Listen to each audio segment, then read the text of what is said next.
Привет! Netflix's success is heavily dependent on modern technologies. But behind this is a whole philosophy that made this system effective. The system that makes millions of people obsessively click on the red and white buttons, easily refusing the long-term tradition of watching movies in the cinema and TV series on TV. Today, we have to figure out how Netflix works. For this, we have to go back in time. It was 1997 when everything started. The internet connected only 10 million computers at this time and just started to gain popularity. People went to the cinemas to watch movies and watched TV shows on TVs. In these difficult times, 37-year-old Reed Hastings, a former employee of the Peace Corps and now an entrepreneur, decides on the adventure. Together with his friend Mark Randolph, they opened a DVD rental business and called it Netflix. Why was it an adventure, you may ask?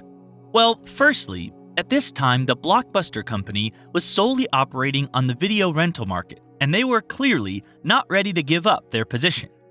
Secondly, the DVD format existed only for a few months. Its commercial success was yet unclear. And lastly, most of the customers went to the stores to rent a movie.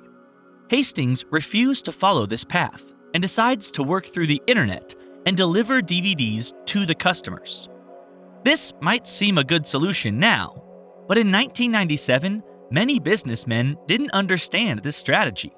In opposite to them, Netflix understood one important truth of the digital age. People do not like to get up from the sofa. In 1999, Netflix introduced a monthly subscription to their DVDs. Many experts were very skeptical of this idea. They predicted the system to be unprofitable because customers, if desired, could rent so many films that they simply exceed the subscription cost. It was not so difficult to do this, especially since the delivery of Netflix worked very quickly. Most of the companies sent everything from the central office, but Netflix located its distribution centers across America so that a person from any state could get the movie in the shortest possible time. And this time, the fears of analysts were almost justified. By 2000, Netflix began to lose profits gradually. At some point, Blockbuster even tried to buy Netflix. However, the companies didn't agree on the price. Hastings asked $50 million for the company, and Blockbuster refused, committing, of course, a fatal mistake. Starting from 2001, Netflix's competitors began to master the internet and remote communication with customers. Even conservative Blockbuster at one point launched its own delivery service. So, what highlighted Netflix on their background? First of all, content. Netflix competitors did not pay too much attention to improving their film library. Blockbuster had more than 70% of new releases in its catalog. Netflix had only 30%. The rest were movies of different years and genres, from old classics to strange grindhouse.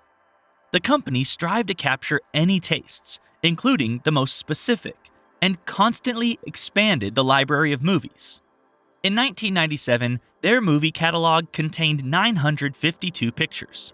But by 2005, this number increased to 35,000. But the main thing that made Netflix so popular nowadays was its algorithms. They created a complex chain of microservices and small independent programs to adjust the site for the taste of each specific user. The Netflix algorithms picked up those movies and series that the client is more likely to enjoy so that he returned again and again. In fact, it was a digital replacement of those poor, bored video store workers who tried to decipher the confused wishes of the client. The first such algorithm was Cinematch. It successfully selected films in 75% of cases. Successfully, in the sense that the recommended film received approximately the same score as the film on the basis of which the recommendation fell. Cinematch could advise the classics, blockbusters, and independent movies, not limited to the recommendations of popular films only. Of course, it was based on math and algorithms, but unlike other similar systems, it rather imitated a chain of absolutely living recommendations from people with similar tastes. And, according to the New York Times article, this system, in the end, led to the fact that people across America began to pay much more attention to the movies that didn't collect attention in cinemas. For example, it is considered that it is Netflix who saved the film The Conversation of Francis Ford Coppola from oblivion.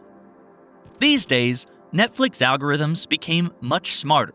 In fact, recently, the Sky News portal raised the scandal. They noticed that Netflix shows the African users specially adapted posters in which the dark-skinned heroes are displayed on the fore, even if they play very secondary roles in the film. Accordingly, the more you use Netflix, the more data about you they have, and the more personalized the portal main page looks. Spooky? Perhaps, but apparently it works. In 2007, Netflix announced the beta test for the Watch Now, a new service offering customers to watch movies in online streaming format instead of DVD rentals. This is the direct ancestor of Netflix we see today. Unlike many competitors affected by the popularity of the internet, like Blockbuster, Netflix was ready for a change. Netflix reduced the time away from the sofa for its users again. DVD rentals across the US transformed into a network of servers that quickly transmit films from a huge catalog to any point of the globe. And all this in the highest resolution, and advanced algorithms every second make up millions of recommendations to increase the watch time of its customers. From 2013, Netflix, which already had the experience of creating original films, began to produce original content for their service. The first TV series, proudly labeled as Netflix Original, was House of Cards, an adaptation of the BBC miniseries. The choice, by the way, was very logical. The thing is that the original British miniseries was very in demand by Netflix users. In 2016, after rebranding, the company finally went beyond the continent and began its work in 150 countries around the world. Since 2013, they have released thousands of films and series. Of course, Netflix still has many unsolved problems, a large number of the below expectations content, especially among films. Not too adequate attitude towards cinema rental, strange regional politics for some countries. But still, we can't deny that Netflix, as its streaming competitors like Amazon Prime and Hulu, forever changed the cinema industry. Netflix's influence is not limited to the creative part of the film process. As an example, Netflix has been moving the technical side of the industry for several years. In 2018, the company has banned the authors from the use of Arri Alexa cameras, the most popular in Hollywood at that time. And all that was due to the fact that it maintained the resolution at 3.2K, and the Netflix standards required 4K. After many prospecting and scandals, Arri released a new camera with 4.5K resolution. For us viewers, it remains only to observe where the progress will lead the art next time. Maybe all the movies will soon completely leave the cozy cinema halls to the streaming services. Who knows?